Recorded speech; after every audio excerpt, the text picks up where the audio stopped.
ఒకటి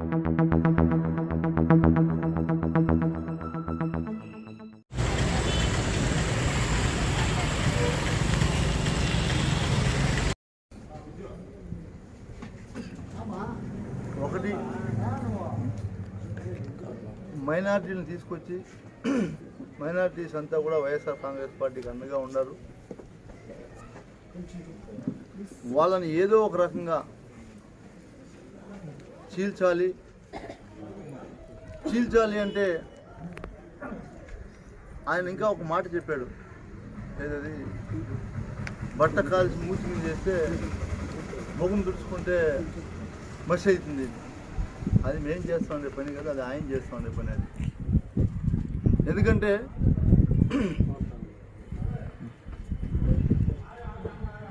ముస్లిం hostel college ఏదైతే ఉందో ఆయన మంత్రిగా ఉన్నప్పుడు నేను శాంక్షన్ చేశాను, చేయలేదు అంటున్నాడు. నేను ఆయన అడుగుతూ ఉన్నా,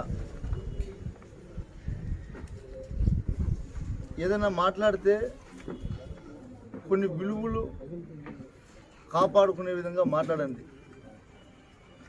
ఆ భూమిని కబ్జా చేసేదాన్ని చూస్తూ ఉన్నారని మాట్లాడారు. మీరంతా కూడా రెచ్చగొట్టే విధంగా మీరు మాట్లాడుతున్నారు. ఇది పద్ధతి కూడా కాదు. ఇంకా ఒకటి చెప్పారు, 6 నెలల్లో మేము వస్తాం, మళ్ళీ ఆ కాలేజీని స్టార్ట్ చేస్తామని. దానికి ఒక నిదర్శనం వాళ్ళ ఊరిది, ఒక ఆయన సొంత గ్రామంతో ఒకటి చూపిస్తాను. ఆయన సొంత గ్రామం. మీరు కావాలంటే మా ఊరికి రండి, వాళ్ళ ఊరికి కూడా పోదాం. ఆయన నా అనుభవం 35 సంవత్సరాలు నేను రాజకీయాల్లో ఉన్నానని కూడా మాట్లాడారు నిన్న మీడియా సమావేశంలో. 35 సంవత్సరాలుగా రాజకీయాల్లో ఉంటూ మంత్రి హోదాలో ఉన్నప్పుడు ఏదైతే కార్యక్రమాన్ని ప్రారంభించాడో వాళ్ళ ఊర్లో అంగన్వాడీ కేవలం 10 లక్షల రూపాయల బిల్డింగ్. కేవలం 10 లక్షల రూపాయల బిల్డింగ్. ఈ 10 లక్షల రూపాయల బిల్డింగ్ 2017లో ప్రారంభించారు. 2017లో ప్రారంభిస్తే 2019 మార్చి ఏప్రిల్ ఎలక్షన్ వచ్చేంత వరకు కూడా పూర్తి చేయలేదు. 2019 ఎలక్షన్లు వచ్చేంత వరకు కూడా 10 లక్షల రూపాయల బిల్డింగ్, ఎక్కువ కాదు. హడావుడిగా ఆయనకున్నటువంటి అనుభవంతో, ఆయనకి ఎందుకంటే 35 సంవత్సరాల అనుభవం ఉంది కాబట్టి ఆయనకున్నటువంటి అనుభవంతో బిల్డింగ్ ఎట్లా ఇంక మనం ఓపెన్ చేయలేము, ఈ బిల్డింగ్ ఇంక పూర్తి కాదు, ఇట్లే మంత్రి హోదాలో ఒక మంత్రి చేయాల్సినటువంటి పని అది. మంత్రి హోదాలో డోర్లు లేకుండా, విండోలు లేకుండా, ప్లాస్టింగ్ లేకుండా ఎవరైనా ఓపెనింగ్ చేస్తారా? వాళ్ళ ఊరికి పోదాం రండి. నువ్వు కనీసం నీ సొంత గ్రామంలోనే చేసుకోలేనటువంటి గొప్ప నాయకుడు నువ్వు. ఇలాంటి గొప్ప నాయకుడు 4.5 సంవత్సరం నుంచి మనిషి పత్తాలా, ఎన్నికలు స్టార్ట్ అయ్యాయి. పాపం తెలుగుదేశం కార్యకర్తలు, నాయకులు వాళ్ళ బలవంతంతో ఈయన ఇప్పుడు పోయాడు అంతే. వాళ్ళు రేపు పొద్దునే మేము ఎట్లా ఓటాడగలన్నా, నువ్వు రాకుంటే, ఊర్లోకి రాకుంటే అంటే హడావుడిగా ఇంటింటికి తెలుగుదేశం అనే కార్యక్రమం పెట్టారు. అది ఇంటింటికి తెలుగుదేశం కాదు, తెలుగుదేశం ఇంటి వాళ్ళకే తెలుగుదేశం. అది ఆ కార్యక్రమం పేరు కూడా మార్చుకుంటే బాగుంటుంది. ఎందుకంటే ఏదైతే ఒక 10 లక్షల రూపాయల బిల్డింగ్ పూర్తి చేయలేకపోయావు, 10 లక్షల రూపాయల వెలుగు బిల్డింగ్ పూర్తి చేయలేకపోయావు. మేము గౌరవ ముఖ్యమంత్రి జగన్మోహన్ రెడ్డి గారు అధికారంలోకి వచ్చిన తర్వాత, ఆయన ముఖ్యమంత్రి అయిన తర్వాత ఆ గ్రామంలో కట్టినటువంటి రైతు భరోసా కేంద్రం ఇది ఓపెనింగ్ చేయాలి. ఇంకా సచివాలయం 2 నెలల్లో లేదా 1.5 నెలల్లో ఓపెనింగ్ చేస్తాం.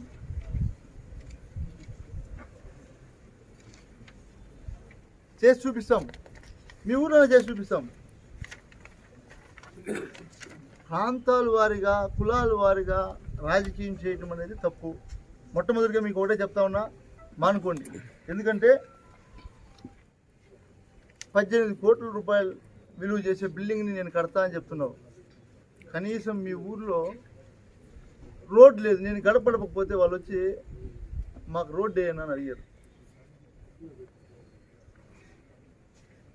నేను ఒకసారి ఎమ్మెల్యే అయింది, మా ఊరికి కూడా పోదాం రండి.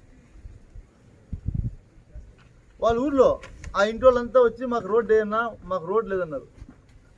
జీజీఎంపీ గ్రాంట్స్లో శాంక్షన్ చేస్తే కొంతమందిని మళ్ళీ కలెక్టర్ ఆఫీస్కి పంపించి అబ్జెక్షన్ పెట్టించి ఆ రోడ్డు కూడా వేయనీయకుండా అడ్డుకున్నటువంటి ఘనత తమరు. నేను మాట్లాడకూడదు అని గమ్మున ఉన్నా. మరీ మీరు దిగజారిపోతా ఉంటే నేను మాట్లాడాల్సి వస్తూ ఉంది. ఎందుకంటే మైనారిటీలని ఆ విధంగా రెచ్చగొట్టాలని ప్రయత్నించారు. అది ఒక ఎత్తు. ఒకటి గుర్తుపెట్టుకోండి, మీరు ఎన్ని చెప్పినా, ఎందుకంటే ప్రాంతాల వారిగా ఇప్పుడు వీకోట్లో తిరుగుతున్నాడు కాబట్టి వీకోట్లో అక్కడ ఉన్నటువంటి సబ్జెక్ట్ గురించి మాట్లాడి అక్కడ ఉన్నటువంటి వాళ్ళని రెచ్చగొట్టడం.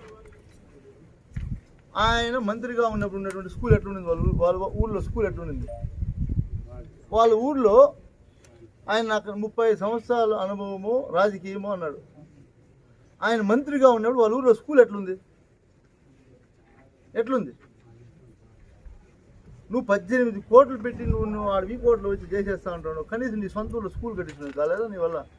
మంత్రిగా మళ్ళీ నువ్వు. మనం చేసాం నాడు నేడులో.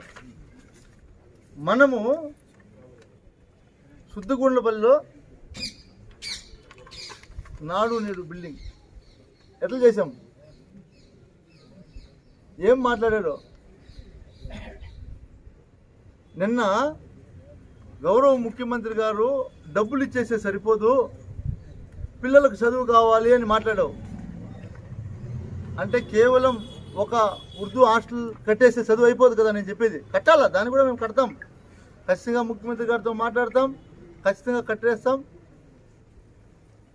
ఆ ఒకటే తీసుకొని పిల్లల భవిష్యత్తు నాశనం అయిపోతూ ఉంది అని మాట్లాడావు. నాడు నేడు ద్వారా ఈరోజు నీ ఊర్లో కట్టినటువంటి బిల్డింగ్ ఇది. ఊరికి అకౌంట్లోకి డబ్బులు వేస్తున్నావు, పిల్లల భవిష్యత్తు ఏమి కావాలన్నాడు. అమ్మ ఒడి అనే పథకం ద్వారా ఈరోజు ప్రభుత్వ పాఠశాలలు మొత్తం నిండిపోయినాయి. ఎందుకంటే పిల్లలకు బట్టలు కొనాలన్నా, లేదో పిల్లడికి ఒక సైకిల్ తీసేయాలన్నా, లేదో ఒక వాచ్ తీసేయాలన్నా, ఏదో చిన్న చిన్నవి కూలీ నాలి చేసి చదివించే పరిస్థితుల్లో ఉన్నప్పుడు ఏమీ కొనిచ్చే పరిస్థితి లేదు. స్కూల్కి పోరు. ఈరోజు గౌరవ ముఖ్యమంత్రి గారు ఆకర్షించాలి తల్లులను, బిడ్డలను బాగా చదివించాలని నాడు నేడు అనే కార్యక్రమం ద్వారా ఈ నియోజకవర్గంలో ఆయన ఏదైతే చెప్పాడో నిన్న 1 సంవత్సరం ముందు ప్రెస్ మీట్ పెట్టి మాట్లాడడం జరిగింది. అప్పుడు డబ్బులు ఇవ్వకుంటే మళ్ళీ డబ్బులు ఇచ్చింది నిజం, మళ్ళీ వాళ్ళ రోడ్లు స్టార్ట్ చేసింది నిజం, మళ్ళీ బిల్లు వచ్చింది నిజం. వాళ్ళ బిల్లులో 40% ఇచ్చి 60% డబ్బులు ఇవ్వకుండా ఉండేది కూడా నిజం. మీరు మాట్లాడితే ఎమ్మెల్యే, మీరు అధికారము, మీ సీఎం రోడ్లు క్యాన్సిల్ చేసేయచ్చు కదా అంటారు. ఇది వరల్డ్ బ్యాంక్ నుంచి, అంటే ఏషియన్ బ్యాంక్ నుంచి లోన్ తీసుకునేది మనం అప్పుగా. మనం 30 రూపాయలు వేస్తే వాళ్ళు 70 రూపాయలు వేస్తారు. ఇది ఒక ప్యాకేజీగా తీసుకున్నారు, ఇన్ని రోడ్లకి ఇంత డబ్బులని. ఈ పుణ్యాత్ముడు కావాల్సిన పేరులో టెండర్ వేయించాడు. మా తండాలు మేము పడి ఏదో చేసి రోడ్లు చేపించాం, డబ్బులు ఇవ్వలేదు, మళ్ళీ గొడవ చేసాం, డబ్బులు ఇచ్చారు, మన బిల్లు వచ్చింది, ఇప్పుడు డబ్బులు ఇలా. వాళ్ళు పోతే లాస్ట్కి ఇప్పుడు రోడ్లు వేయొద్దని చెప్తాం స్ట్రైట్గా. వేస్తే వాళ్ళకి మంచి పేరు వస్తుంది, మీరు వేయొద్దని చెప్తున్నారు. ఇప్పుడు వాళ్ళు వేసేస్తారేమో అని చెప్పి డబ్బులు ఇవ్వకుండా ఆపేశాడు. డబ్బులు ఇవ్వకుండా ఆపేసే వాళ్ళు రోడ్లు ఎట్లా వేస్తారు చెప్పు? సరే, నాకు సంబంధం లేదంటావా? నేను ప్రమాణం చేస్తా, గతంలో చెప్పినటువంటి మాట ఇప్పుడు చెప్తా. ఆ కాంట్రాక్టర్కి నాకు సంబంధం లేదు, లేదా ఈ సబ్ కాంట్రాక్టర్కి నాకు సంబంధం లేదు, డబ్బులు మేము మొత్తం ఇచ్చేసినామంటావా? కాణిపాకం పోదాం రా, అరగంటే నేను వస్తా, నువ్వు వస్తావు.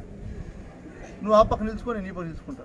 నేను ప్రమాణం చేస్తా, డబ్బులు ఇవ్వాలా, మీరు డబ్బులు ఇవ్వలేదు, మీ వల్ల ఈ నియోజకవర్గంలో రోడ్లన్నీ ఆగిపోయాయి. అది నువ్వు ఇవ్వాలన్నా, నువ్వు పెట్టిన బినామీ శ్రీనివాస కన్స్ట్రక్షన్ ఇవ్వాలని లెక్క వచ్చిరా. నువ్వు ఆ రోజు టెండర్ వాడి చేతి వేయించావు. డబ్బులు ఇవ్వకుండా ఈరోజు పాపం పని చేసేవాడు కష్టపడితే వాడు కూలి చేసేవాడు ఏం చేస్తాడా? కష్టం కదా. నువ్వు నిన్న దాన్ని కూడా మాట్లాడావు. నేను ఇది మాత్రం చాలా సీరియస్గా చెప్తా ఉంటా. ఇది ఆరంభం మాత్రమే.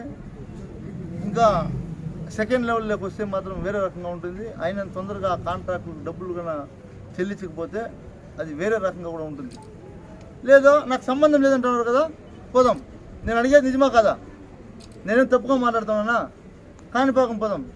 వాడెవడో కాంట్రాక్టర్, నాకు సంబంధం లేదు, మేము వీళ్ళు డబ్బులు ఇచ్చే పని లేదు, నేను వీళ్ళని వర్క్ చేయమని చెప్పలేదు అని చెప్పి నువ్వు ప్రమాణం చేసేయి.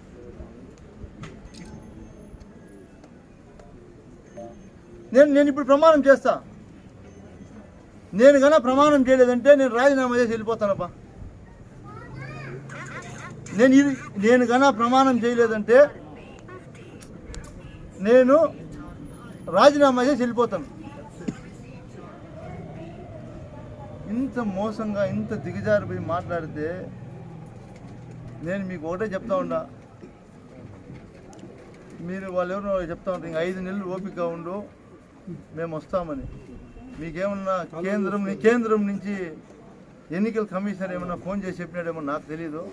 మాకుండేదైతే మార్చి ఏప్రిల్లోనే ఎలక్షన్ వస్తాయని మేము అనుకున్నాము. లేదు నువ్వు చెప్పినట్లు అంతకుముందే కూడా వస్తే మేము ఒకటి మా జెండా కానీ అజెండా కానీ మేము చెప్పేది కానీ. నువ్వు 15 సంవత్సరాలు పరిపాలించావు ఈ పలమనేరు నియోజకవర్గాన్ని. నేను కోవిడ్ ఎగ్జామ్షన్ తీసేస్తే 3 సంవత్సరాలే, 2 సంవత్సరాలు తీసేయాల్సిందే కదా. 3 సంవత్సరాల్లో నేను చేసినటువంటి పని, నేను చేసినటువంటి అభివృద్ధి నువ్వు మాట్లాడుతూ ఉండవు కదా.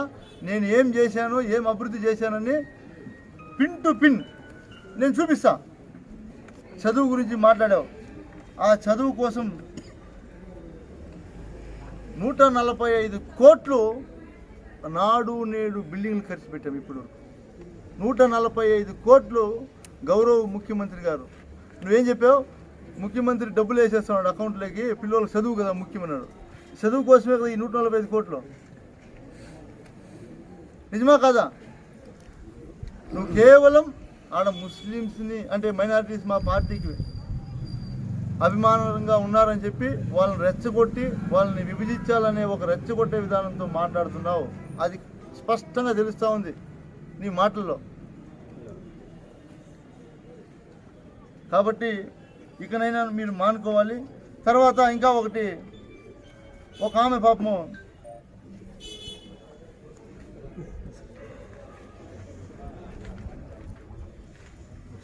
అక్బర్ సాబ్ వైఫ్ మొన్న ఆయనతో గొడవ పడడం జరిగింది. పెన్షన్ రాలేదని మేము దాన్ని వెంటనే ఇమ్మీడియట్లీ నెక్స్ట్ డేనే పంపించాం. అసలు ఎందుకు పెన్షన్ రాలేదు ఆమెకి కనుక్కోవడంలో పంపించాం. ఆమె ఇన్ఎలిజిబుల్. సప్లైర్ స్వామి అంటే 30 సంవత్సరాలుగా ఏదైనా ఒక ప్రోగ్రాం చేయాలంటే పెండల్ అయిందే. జ్యోతి ఇలిగిచ్చే దగ్గర నుంచి మీటింగ్ మాట్లాడేసి వీళ్ళు వెళ్ళిపోతే పాపం లాస్ట్కి పెండలు ఇప్పుకొని ఆయన ఇంటికి వేసుకుపోయి ఆయన షాప్లో వేసుకునే దొరుకు. అంత కష్టపడినాడు ఆయన. అట్లాంటి ఆయన ఇంటి ముందు ఒక కరెంట్ పోల్ మార్చుకునే కదా ఆయన. నేను ఎమ్మెల్యేని, నేను మార్చిన. చెప్తే చరిత్ర గుట్లు ఉంది నా దగ్గర. అసలు నేనేమి ఇంకా స్టార్టే చేయలే, అస్సలు స్టార్ట్ చేయలే. కనీసం కరెంట్ పోల్స్ కూడా మార్చిపించలేదు నువ్వు. ఈ 15 సంవత్సరాల్లో నీ దగ్గరకు వచ్చి మొరబెట్టుకొని ఏడ్చి, అన్న మా ఇంటి ముందు కరెంట్ పోల్ ఉంది దాన్ని అట్లా మార్పించన్నా అంటే కూడా నువ్వు మార్పించిందిలే.